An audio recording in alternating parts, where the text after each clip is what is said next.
युग की, बात चल रहे समय की, बात परमपिता परमात्मा की, और वो बात जो सबसे सर्वश्रेष्ठ हो, वो बात जिसे कहते हैं बात बन जाए, वो करते हैं बात। तो अल्लाह वाहिगुरु राम गौड़ खुदा परमपिता परमात्मा ही एक ऐसा है जिसकी दया में रहमत से, जिसकी कृपा से बात बन सकती है। वरना इस समाज में ऐसा कोई भी नहीं होता जिससे बात बने। पर लोग कहते हैं यार परमात्मा से बात होगी तभी बात बनेगी। हैरानी ये है, परमात्मा से बात तो होगी, कोई बात करने को तैयार होगा तभी होगी ना। आप तो ठगी बेईमानी में सारा टाइम निकाल देते हैं। आप तो अपनी कहानियों में उलझे रहते हैं, तो अल्लाह वाहिगुरु की कहानी आपको कहां फिट बैठेगी। यकीन मानिए, अल्लाह वाहिगुरु राम की कहानी के पात्र बन गए, सारी कहानियां ही आपकी मुकम्मल हो जाएंगी, सारी परेशानियां दूर हो जाएंगी। आपके हृदय रूपी कमल में वो खुशबू उठेगी जिसकी कल्पना आप नहीं कर सकते। तो आप अपनी बेचैनियों का, अपनी परेशानियों का अगर हिसाब चाहते हो तो मालिक के नाम का जाप किया करो। दिखावा करना, ढोंग करना आज के दौर में आम बात है। आप किसी इंसान को देख के ये नहीं कह सकते वो किस खसलत का मालिक है। किसी को देख के आप ये नहीं बता सकते कि उसके अंदर कौन सी भावना चल रही है, उसके अंदर क्या क्या हो रहा है। आप इंसान को जब देखते हैं तो उसके बाहरी दिखावे को देख सकते हैं। इस संसार में मीठी छुरियां बहुत, प्यार से बोलेंगे, प्यार से बात करेंगे, पर उनकी निगाह आपकी जेब पे होती है। उनकी निगाह अपना मकसद हल करने की होती है, उनकी निगाह अपना उल्लू सीधा करने की होती है, और कोई मतलब नहीं होता उनकी उस मिठास का। पर सारे तो एक जैसे नहीं होते। आज भी वाकई अच्छे लोग हैं जिनकी जुबान पे भी मिठास होती है और दिलो दिमाग में भी मिठास होती है।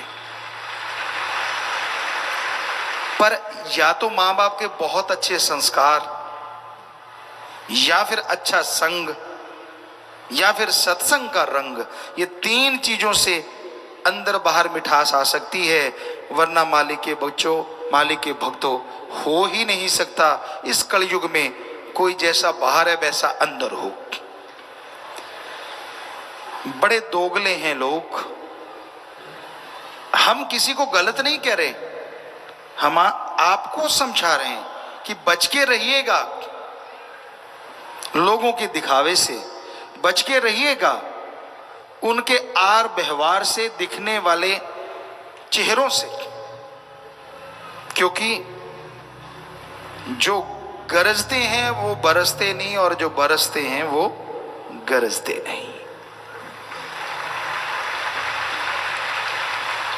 जिनको इश्क होता है अल्लाह से, सतगुरु वाहिगुरु गॉड से, वो किसी को बताते नहीं फिरते कि मुझे मालिक से प्यार हो गया, इश्क हो गया।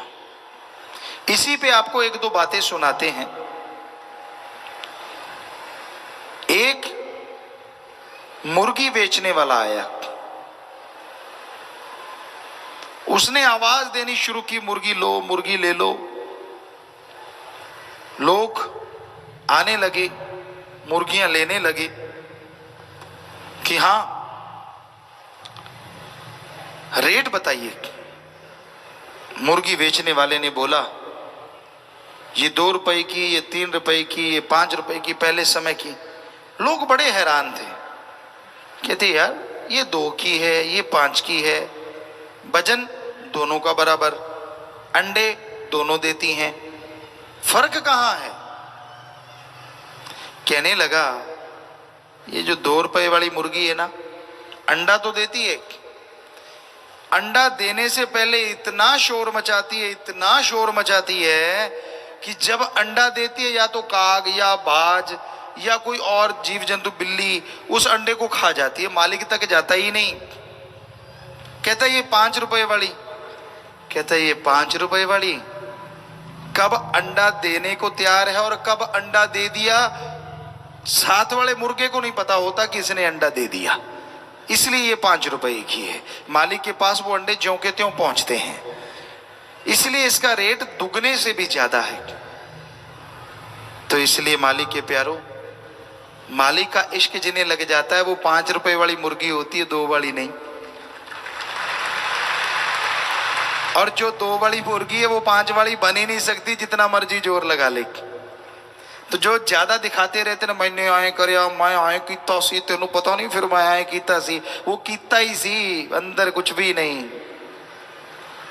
सवाल ही नहीं। थोथा चना बाजे घना, चने होते हैं राजस्थान में, यहां हमने जन्म लिया, आम ऐसे हाथ में लेके देखते, और जिनकी आवाज टन टन टन, मान लो वो बिल्कुल खोखा है, अंदर कुछ भी नहीं।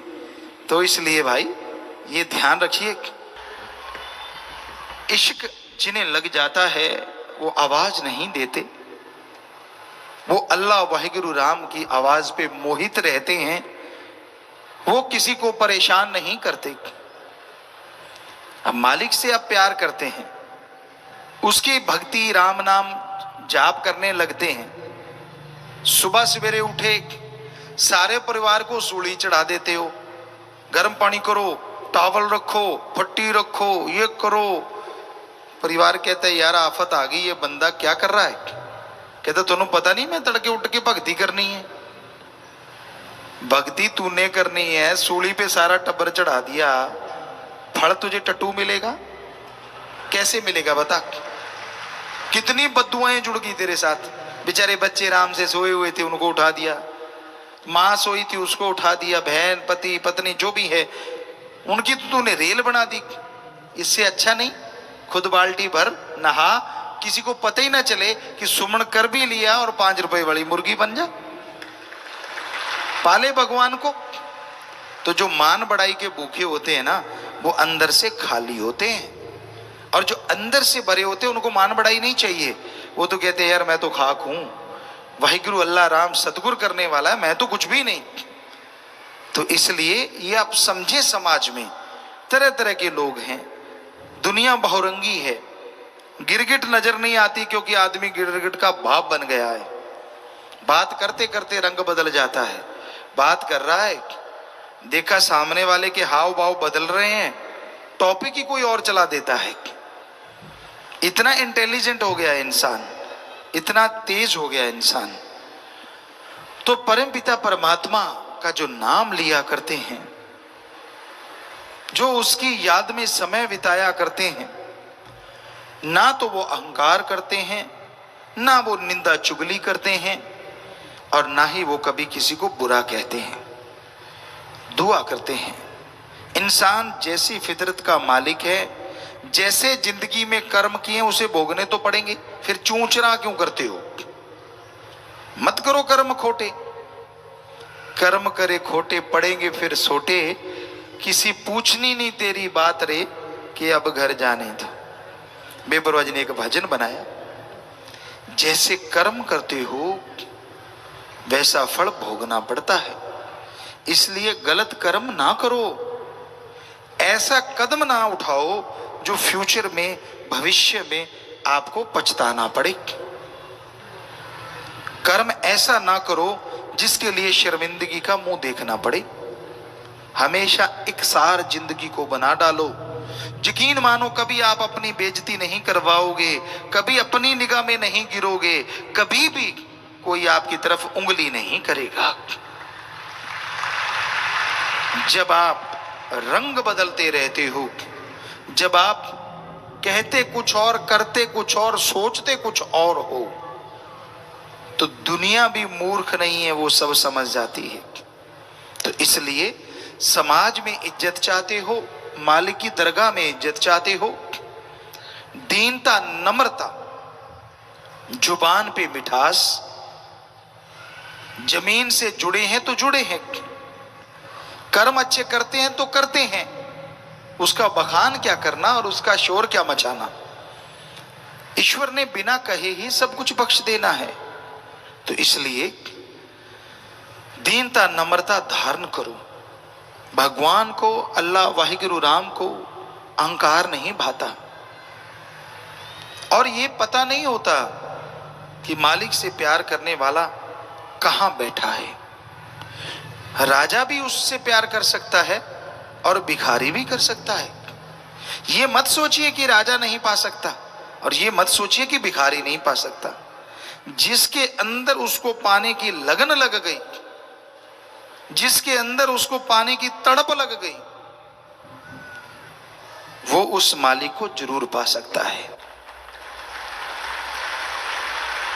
मां के अंदर ममता है, वो राजा की मां है चाहे भिखारी की मां। बच्चा रोएगा तो मां दूध देती ही देती है। उसी तरह भगवान है। अगर मां ऐसा कर सकती है तो भगवान तो मां को बनाने वाला है, वो क्यों नहीं सुनेगा। पर आप सच्ची तड़प से, अंदर से अगर रोएंगे तो वो आपकी सुनता है, आपकी आत्मा का सुधार करता है, आपके लिए दरगाह में खुशियां बख्श देता है, और जीते जी गम, दुख, दर्द, चिंताओं को आपकी जिंदगी से मिटा देता है। मालिक नहीं चाहता कि उसके किसी भी बच्चे का अकाज हो। कोई कितना बड़ा भक्त बन जाए, मालिक नहीं चाहता कि उसको कभी अहंकार आए। एक बात आपको सुनाया करते हैं। मूसा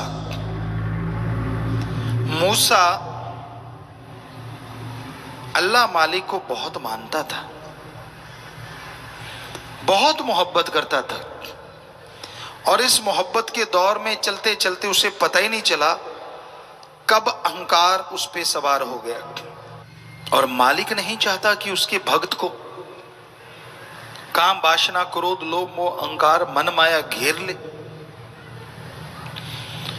तो मूसा एक दिन जंगल से जा रहा था। एक चट्टान पे गडरिया बैठा था। मूसा ने देखा ये कर क्या रहा है। आंखें स्टिल खुली हुई हैं, हाथ दुआ में उठे हुए हैं, और ऊपर देखे जा रहा है और बोले जा रहा है। मूसा पास गया, क्या सुना? हे अल्लाह, अगर तू बीमार हो जाए तो मेरी कुटिया में आना। हे परवरदिगार, मैं तुझे भेड़ों का दूध पिलाऊंगा, मैं तेरी मालिश करूंगा, मैं तेरे चरण धो के पीऊंगा, मैं तेरे चरण दबाऊंगा। हे मेरे अल्लाह, मुझे छोड़ के कहीं और ना जाना अगर तू बीमार हो जाए तो। मूसा ने सुना, आग बबूला हो गया, उसको झुंझोड़ा, उसकी लगन टूटी। कहने लगा, बोल भाई, क्या क्या है भाई? कहने लगा, काफिर है तू, काफिर। अरे अल्लाह भी कभी बीमार होते हैं, और अगर वो बीमार होगा तो बस तेरी भेड़ों का ही दूध है, और कोई दूध भी नहीं कहीं, और कोई संभालने वाला नहीं है, सिर्फ तू ही बचा है उसका प्यारा। ये बात सुनते ही गडरिया रो रहा था और जोर जोर से रोने लगा। अपने कपड़े फाड़ते हुए, सिर के बाल नोचते हुए वहां से भाग गया। बोला कुछ नहीं। मूसा रोजाना इबादत करता था। उसने देखा, यार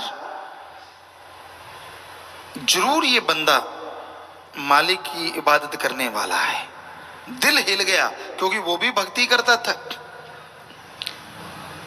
इबादत पे बैठा, कहां तो सेकंडों में ध्यान जुड़ जाता था, आवाज आने लगती थी, और कहां उस दिन बैठा रहा, मिनट गुजरे, घंटे गुजरे, आखिर तड़पती व्याकुल हो गया, तड़प उठा, मालिक को पाने के लिए जार जार रोने लगा। तो एक आवाज आई, मूसा तुझे दुनिया में भेजा है जोड़ने के लिए, तोड़ने के लिए नहीं।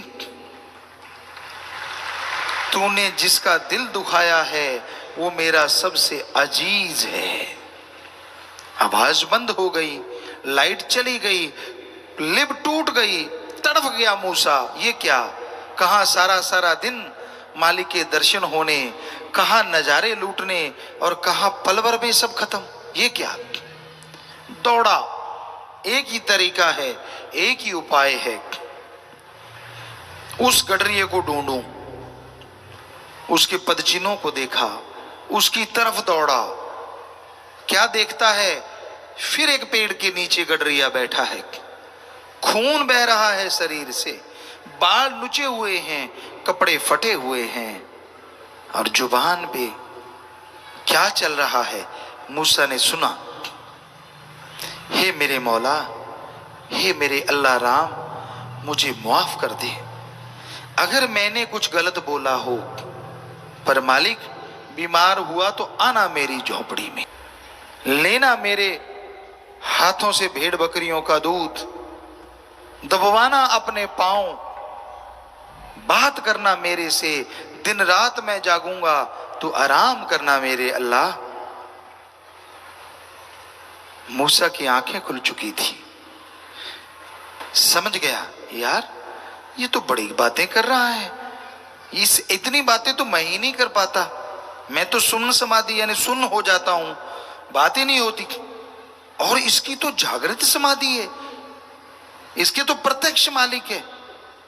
फिर भी उसको जगाया तो उसने पूछा बड़े प्यार से, मोहब्बत से, भाई अब क्या है। कहीं ना कहीं अहंकार की कोई बूंद बाकी थी। मूसा कहने लगा, मुझे माफ कर दे भाई, क्षमा कर दे। अल्लाह ने मुझे बताया तू तो उसका सबसे अजीज है, मेरे से गलती हुई, मैंने तुझे गलत बोला। यानी ये बताया कि अल्लाह मेरे पास आया तो मैं तेरे पास आया हूं। कहीं ना कहीं अहंकार की बूंद। आगे से गडरिया ने कहा, हे मेरे भाई, मुझे माफ तू कर दे, क्योंकि जिस अल्लाह की तू बात करता है वो तो 24 घंटे मेरे साथ रहता, भेड़ बकरियां चराता रहता है, पर जब तू आता है तो अल्लाह चला जाता है, इसलिए मुझे माफ कर दे।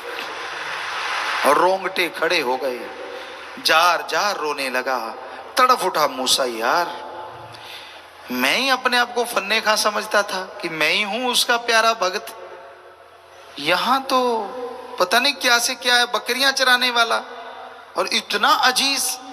सो कहने का मतलब वो किसी की जमीन जायदाद नहीं देखता, वो धन दौलत नहीं देखता, वो कपड़ा लत्ता नहीं देखता, वो देखता है आपके दिलो दिमाग में उसके प्रति कितनी तड़प है, कितनी लगन है, कितनी श्रद्धा है। जितनी श्रद्धा जिसके अंदर होगी उसकी दया में रहमत मूसलाधार उस पे बरसेगी, खुशियों से माला माल कर देगी। सो मतलब परस्त मत बनो, जैसी लगाई है उससे उसे बढ़ाते जाओ। जैसा मालिक से प्यार लगाया उससे बढ़ाते जाओगे। एक कदम आप चलोगे वो आपकी तरफ लाखों कदम चला आएगा, पर आप कदम ही नहीं उठाओगे तो वो चलेगा कैसे। उदाहरण के तौर पे आपके सामने घी, दूध, मक्खन, मलाई, बादाम सब सामान पड़ा है, पर आप तो माथा टेक रहे हो, सिर झुका रहे हो, तो क्या स्वाद आएगा? क्या शरीर के अंदर ताकत आएगी? नहीं आएगी। हाँ, सजदा किया और उसको खा लो तो स्वाद भी आएगा और ताकत भी आएगी।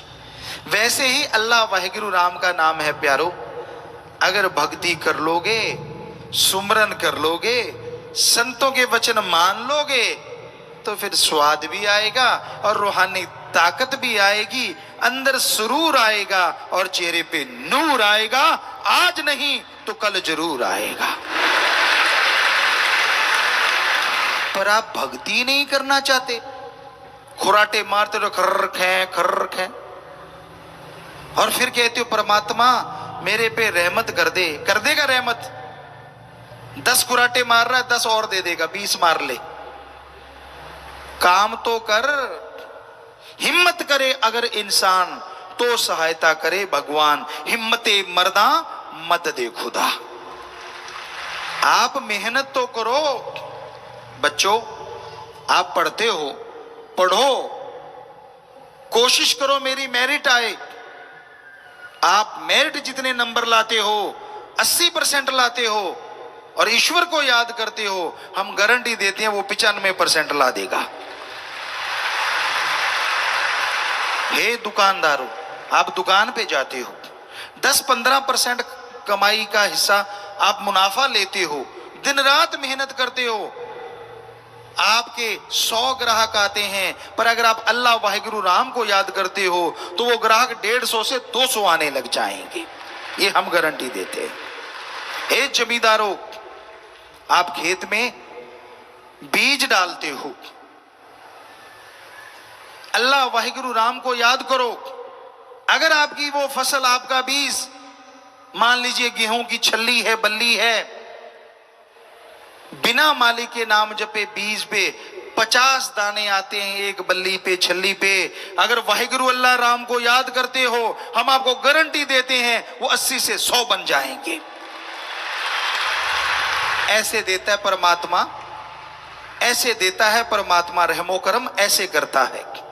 पर अगर बीज ही ना डालो तो छल्ली आएगी कहां से और मालिक बढ़ाएगा कहां से? सो कहने का मतलब, जो भी आपका पेशा है, शर्माना क्या, पर उसमें मेहनत जरूरी है, लगन जरूरी है। सिर्फ रजाई लेके जुल्लड़ तोड़ रहे हो तो और 2 तोड़ दोगे, वो रहमत कर देगा।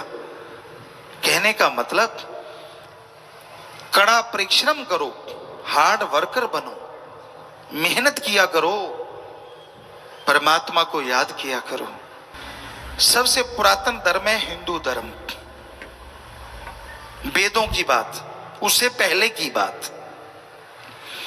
और जब हमने रिसर्च किया, ध्यान में बैठे, बहुत कुछ नजर आया, लेकिन यह भी नजर आया कि युग जब शुरू हुए, ये चारों युग नहीं, उससे पहले का टाइम, ये तो तब से शुरू हुए जब से आदमी ने गणना शुरू की, गिनती सीख गया। उससे पहले तो किसी को पता नहीं कितने युग बीते, कौन कौन से युग बीते। तो उसमें जो आदमी थे, जो मालिक को मानने वाले होते थे, खाना नहीं खाते थे जब तक उसकी भक्ति 2 मिनट कर नहीं लेते थे। बैठ जाते थे, मालिक को याद करते थे, एक कौर तोड़ते थे। मान लो एक रोटी खा रहे हैं आप, तो रोटी की कौर तोड़ी, उसको छोटा छोटा किया, फिजा में फेंक दिया। कोई कीड़ा मकोड़ा, कोई पक्षी, कोई जानवर उससे भूख मिटा लेगा और आपका खाए खाना आपके लिए दुआ बन जाएगा और मालिक की दरगाह में हाजिरी लगवा देगा। ये होता था हमारा कायदे। आजकल तो आपको तो खाना मिल गया और आप भूखे हैं तो ऐसे टूट पड़ते हैं, शायद जीव जंतु ना टूटे ऐसे तो। थोड़ा सा संयम बरत लिया करो। खाना आ गया, इसमें शर्म क्या है? इसमें तो आप शर्म करते हो, और जब गोल गोल झूठ छोड़ते हो तब तो आपको शर्म नहीं आती।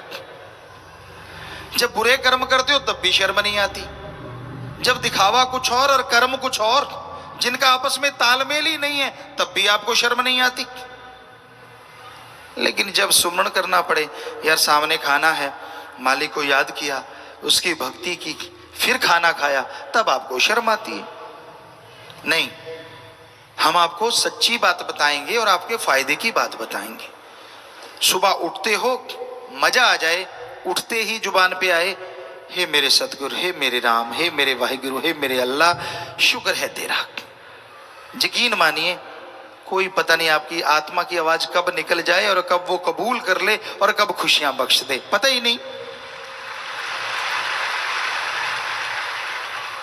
फिर आप खाना खाएं, कहीं भी नहाते हैं, गुनगुनाते हैं ना नहाने, बाथरूम सिंगर ज्यादातर लोग हैं आप में से, बाथरूम में इको बन जाती है। और जब आप गाते हैं और कोई सुनने वाला होता नहीं, टोकने वाला होता नहीं, और आपको लगता है यार मैं तो रफ़ी बन गया इंडिया के अकॉर्डिंग, किसी को लगता है मैं लता बन गया, पता नहीं क्या क्या बन रहे होते हैं आप, और क्या सुर बेसुरे चल रहे होते हैं वहां कहने सुनने से परिक। लेकिन बाथरूम सिंगर हैं आप। ज्यादातर बच्चे ऐसा करते हैं और कोई हर्ज नहीं, पर हमारा तो इतनी गुजारिश है, शब्दों की जगह, अल्फाज की जगह कहीं अल्लाह वाहिगुरु राम के गुणगान गाने लग जाओ, सुर में गाओ चाहे बेसुरे गाओ, उसकी दरगाह में डायरेक्ट जाएंगे और खुशियां आपके लिए लेके आएंगे। हम नहीं रोकते कि आप गाओ ना गाओ, सुर में गाओ बेसुरा गाओ, कुछ नहीं होता। जैसी आपकी आवाज मालिक ने दे दी, गर्व करो उस पे।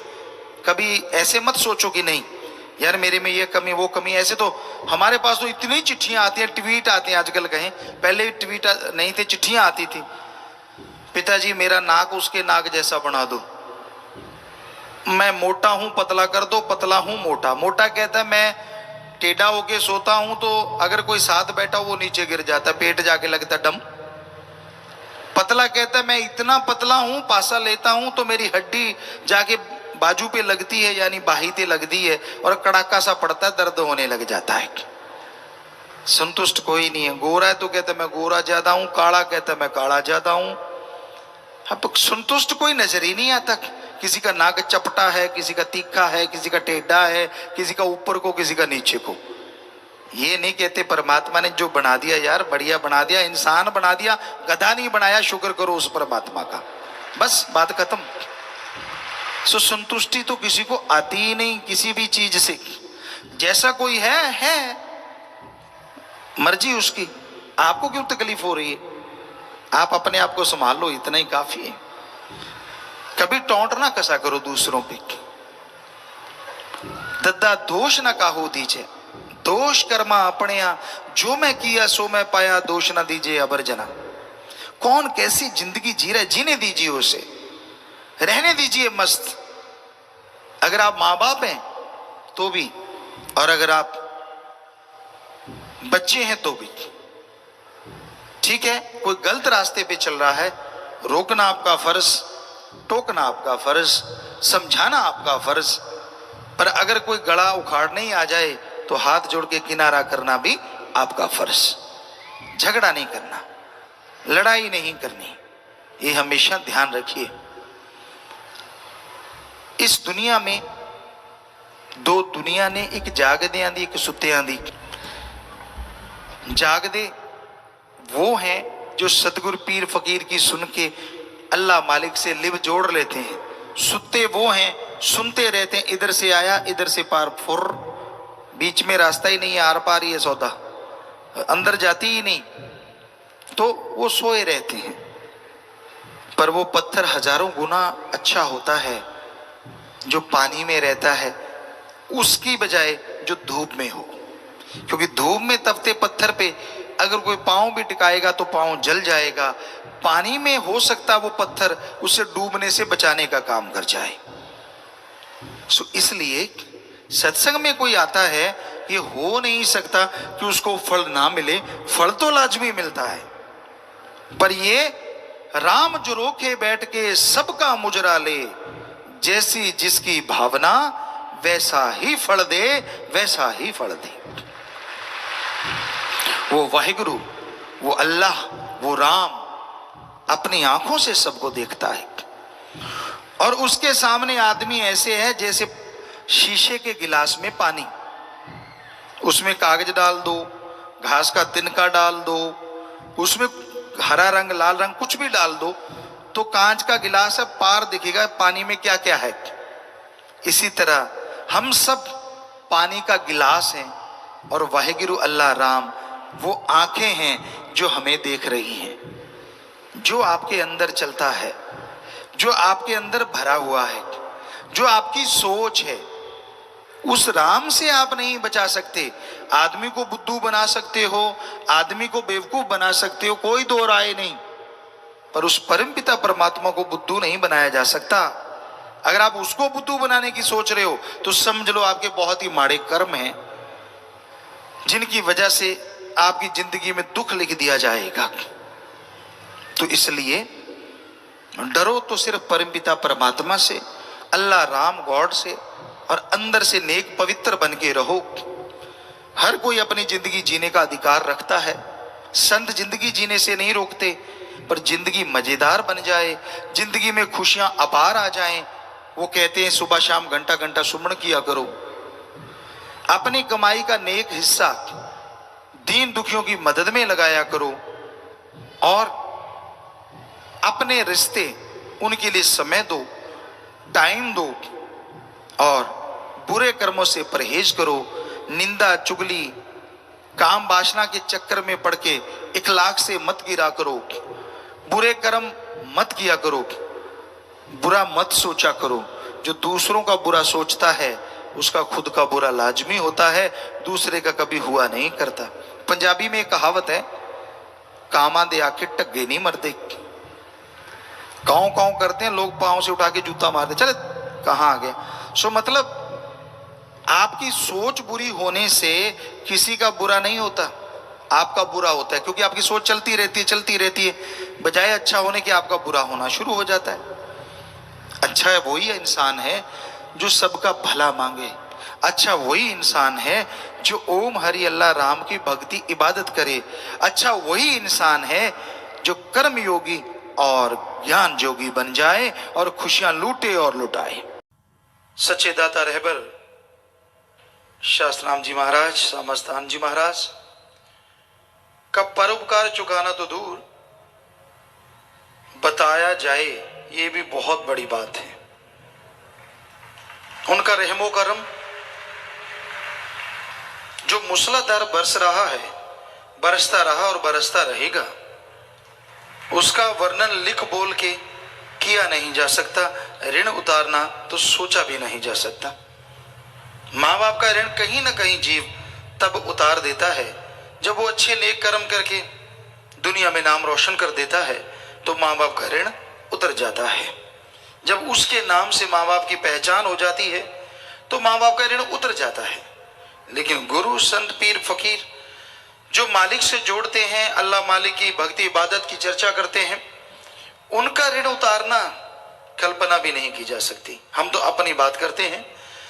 तो सतगुरु मालिक ने, दाता रहबर ने जो नवाजा, कहने सुनने से परे। और आज का दिन साथ संगत का जज्बा है। हमें जिन्होंने जन्म दिया, हमारे बापूजी जिन्होंने हमें जन्म दिया, जन्मदाता मगर सिंह जी नंबरदार, तो उसके लिए साथ संगत हर साल ब्लड डोनेट करती है। तो भाई उस दाता रहबर का ही ये कमाल, ऐसी जगह जन्म दिलाया, ऐसी जगह जन्म दिया, यहां सब लोग परमार्थ में रंगे हुए थे। सबका भला करना बापूजी सिखाते, खुद भला करते, भले की प्रेरणा देते।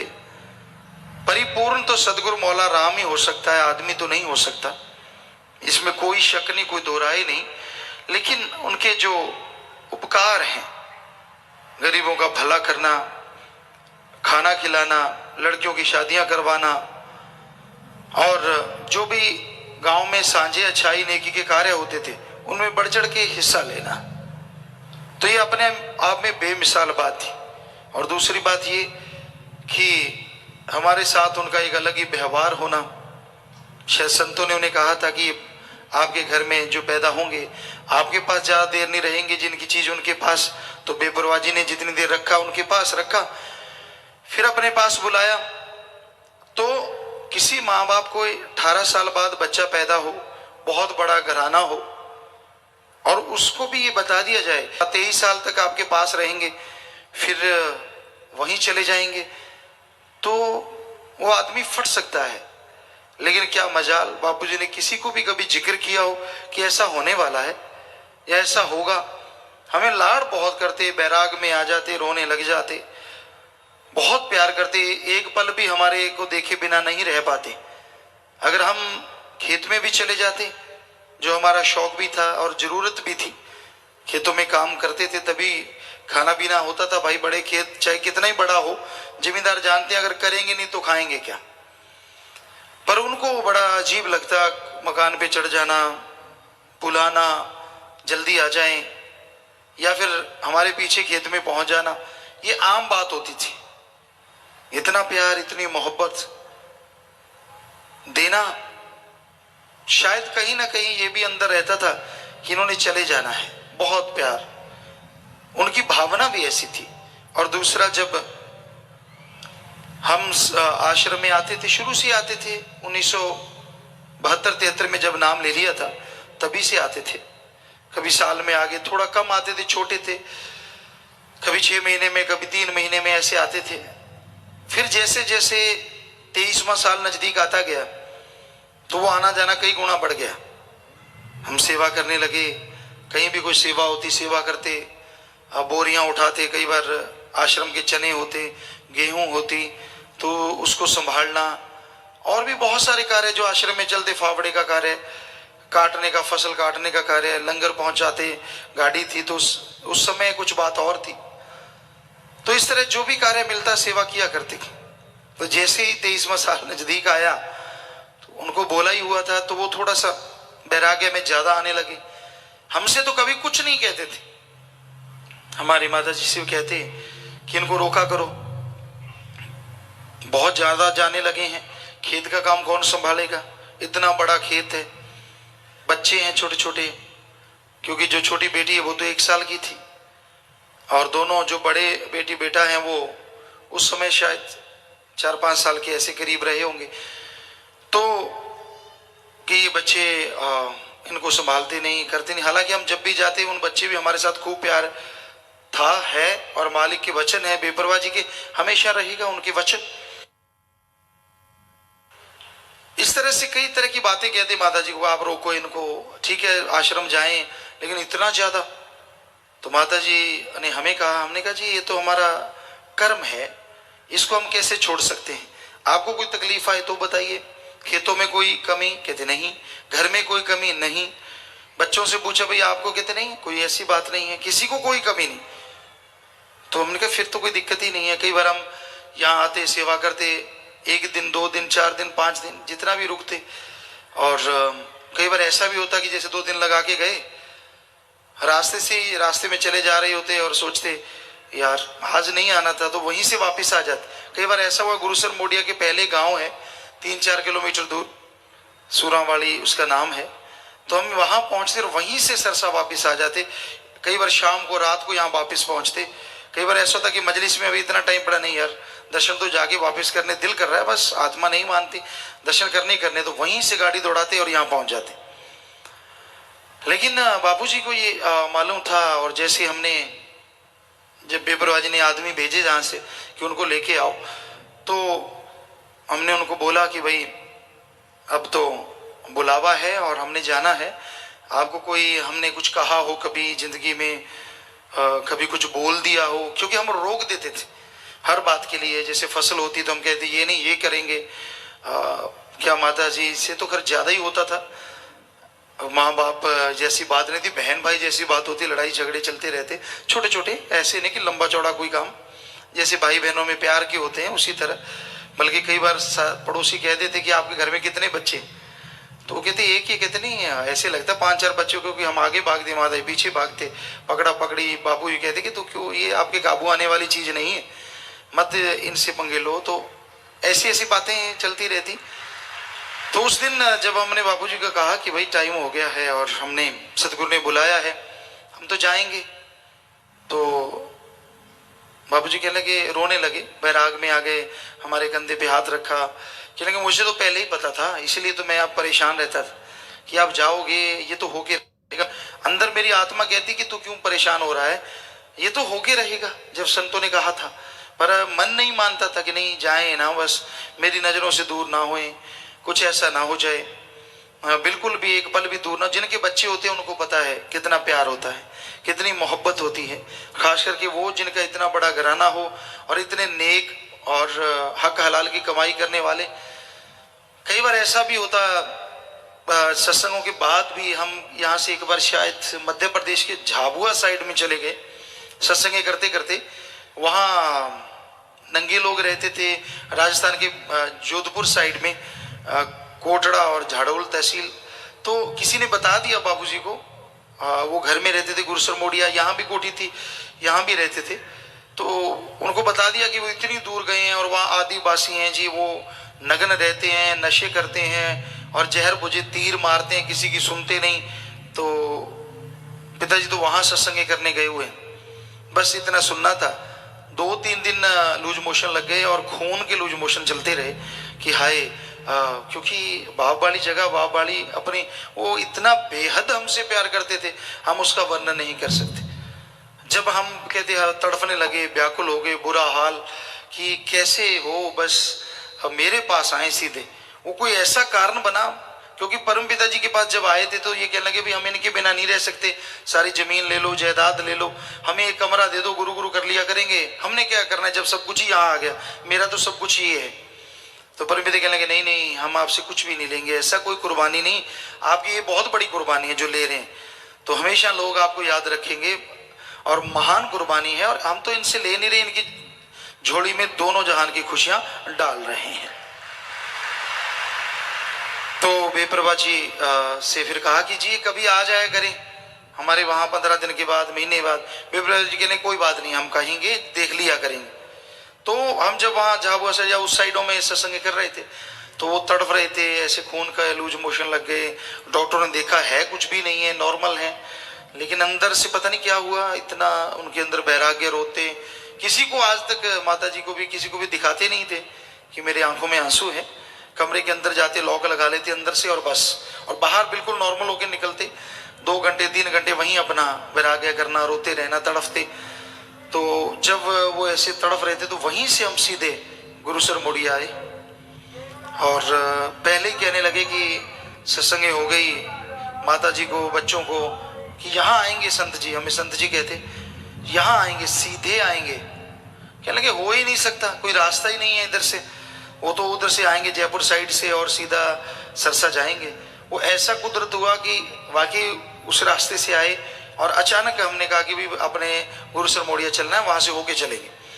और जब जैसे वहाँ पहुँचे तो बस बड़े खुश, शाम का टाइम था और रात रुके, तो बस वो ये नहीं होता था कि हमसे कोई ज़्यादा बात करें, तो बस बात आ गए, खुश, कोई लूज मोशन नहीं है, खाना सही है, सारा कुछ ठीक हो गया। एक पल में आराम से बाजू सराहने देते और सो जाते। तो माता जी कई बार कहते कि आप तो बड़े तड़फ रहे थे कि भाई आएंगे, बात करें। कहते नहीं, बस मुझे दर्शन हो गए, मुझे और कुछ नहीं चाहिए, बस आंखों में आंसू भर के सो जाते, पूरी गहरी नींद। कहते अब बस कोई फिक्र नहीं। तो इस तरह एक अलग तरह का प्यार, हमारे सामने आते, कभी कुर्सी पे नहीं बैठते, जोर लगाते। तो साथ संगत भी उस दिन को, जो भी आप आए हैं, भागों वाले, दृढ़ विश्वास वाले और एक परमार्थ वाले आप लोग आए हैं, तो बस मालिक से यही दुआ करेंगे कि मालिक आपके घरों में, आपके माँ बाप, आपके परिवारों को भी खुशियों से नवाजे भगवान, अंदर बाहर कमी ना छोड़े। जो परमार्थ में ये लोग बढ़ चढ़ के आप हिस्सा ले रहे हैं, कई सत्संगों का फल आपकी झोलियों में डाले। जो ब्लड डोनेट कर रहे हैं, आज सेवा कर रहे हैं, बस मालिक से यही दुआ करते हैं, क्योंकि प्यार उन्होंने हमसे किया, आपने हमसे किया, तभी आप ये मना रहे हैं। तो ये इस घोर कलयुग में कोई आसान नहीं है कोई अपने सतगुरु से, अपने मौला से प्यार करे। यहाँ तरह तरह की हवाएं चलती हैं, काल का देश है, निंदक, महानिंदक तरह तरह के हथकंडे बनाते हैं, पता नहीं क्या क्या कहते रहते हैं, क्या क्या बोलते रहते हैं। लेकिन मालिक के प्यारे जैसे आपको बोलते हैं कि ना वो कभी परवाह करते थे, ना कर रहे हैं और ना कभी करेंगे जी। क्योंकि मालिक के प्यार में जो चलता है उसे मालूम होता है कि चाहे कोई कुछ भी कहता है, वो अपनी उसकी मर्जी है और सच सबके सामने होता है। सो भाई, राम नाम में आप ध्यान लगाइए, जो परमार्थ कर रहे हैं मालिक बेइंतहा खुशियों से नवाजे।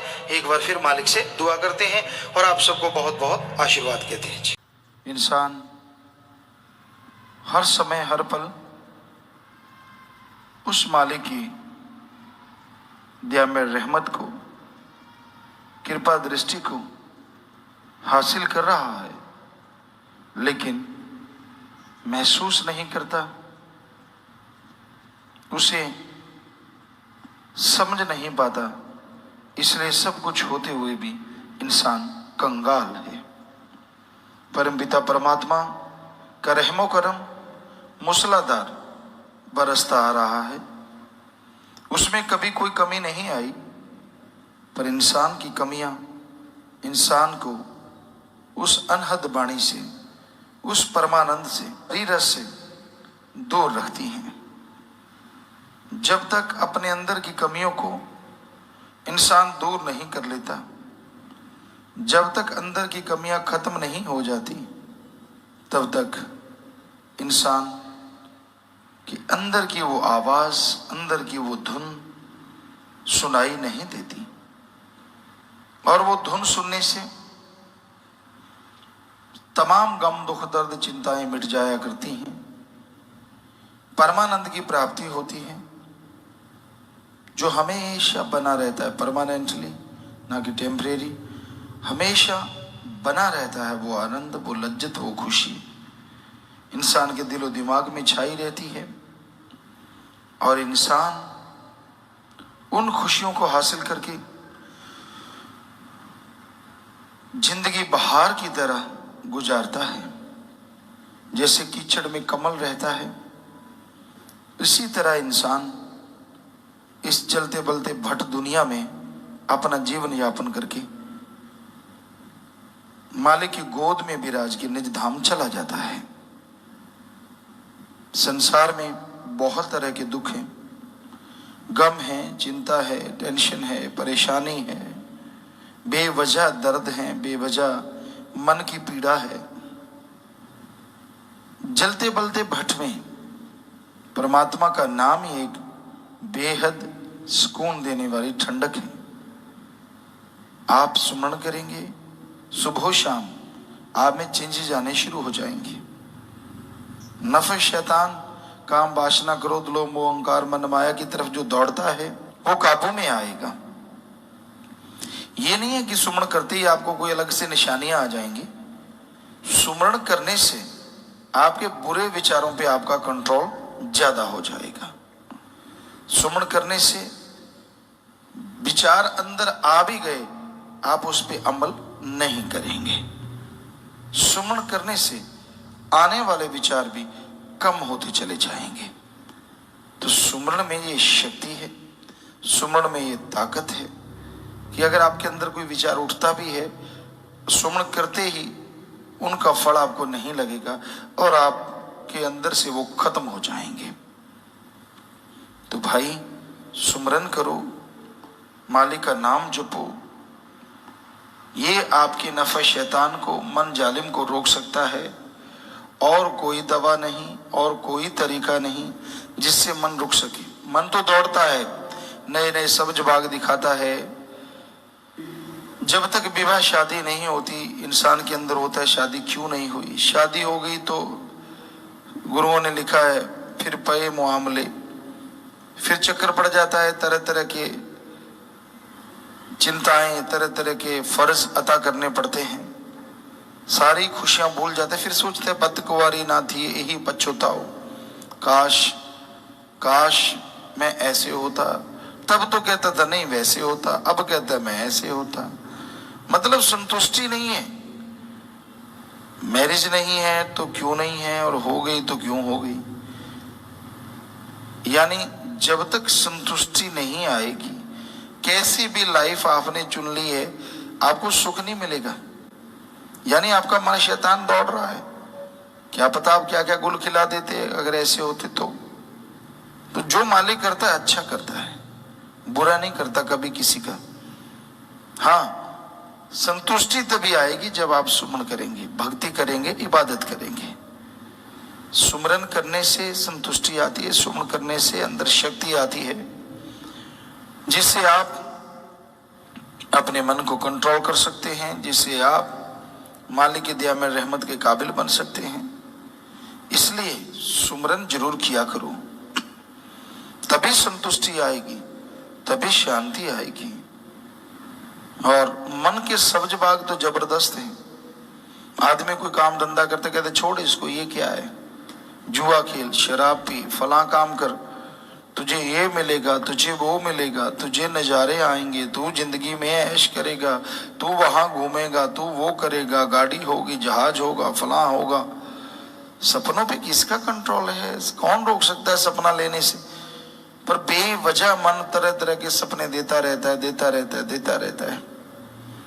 तो ये मन के सपने ही इंसान को गुनाह की तरफ, बुराई की तरफ लेके जाते हैं। तो जैसे ऐसे सपने आए उसमें खुशी होने की कोई बात नहीं, बल्कि सुमरण करें कि भाई ये तो गलत ले जा रहा है, मुझे सब्जबाग दिखा रहा है, ठगी मार ले, बेईमानी कर ले, लूट ले, फला काम कर ले, दौलत पल में आ जाएगी, फिर देखना तो माला माल हो जाएगा। ये नहीं पता कि जिंदगी कब चली जाए, इसका क्या भरोसा। तो तरह तरह के सब्जबाग दिखाता है। तो मन से बच के रहो। मन का काम ही सब्जबाग दिखाना है कि जिस लाइफ में आप रह रहे हैं उसमें खुश नहीं रखेगा, जिसमें नहीं रह रहे उसमें आपको सब्जबाग दिखाता है। बाकी मर्जी आपकी, हम कभी किसी का बुरा नहीं सोच सकते, सबके लिए दुआ करते हैं मालिक सबको खुशियां बख्शे। पर मन से लड़ना सीखो, सुमरन के द्वारा, भक्ति इबादत के द्वारा। मन कंट्रोल है तो समझो सब कुछ है। मन जीते जग जीत। मन को आप जीत जाते हैं तो समझ लो सारे संसार को जीत गए, तमाम खुशियों को जीत गए, और फिर अंदर बाहर से खुशियों से आप लबरेज होते चले जाएंगे। सुमरन के पक्के बनो, आप उतावले ना बनो। 15 दिन सुमर के 2 महीने कर लिया, हाँ मैंने तो कर लिया जी, कोई फायदा तो हुआ नहीं जी, कुछ मिला तो नहीं जी, क्या है छोड़, बहुत जोर लगा लिया जी। क्या जोर लगा लिया? सारी जिंदगी बाकी गप मार मार के, बुरे काम कर करके जो जोर लगाया है उसका तो कभी गिनती नहीं की। नाम जप लिया थोड़ी देर, उसका तो रोब दिखाता है ना। भाई लगातार सुमन कर, लगातार भक्ति कर, लगातार इबादत कर, ताकि मालिक की कृपा दृष्टि के काबिल बने और खुशियां तेरे कदम चूमे।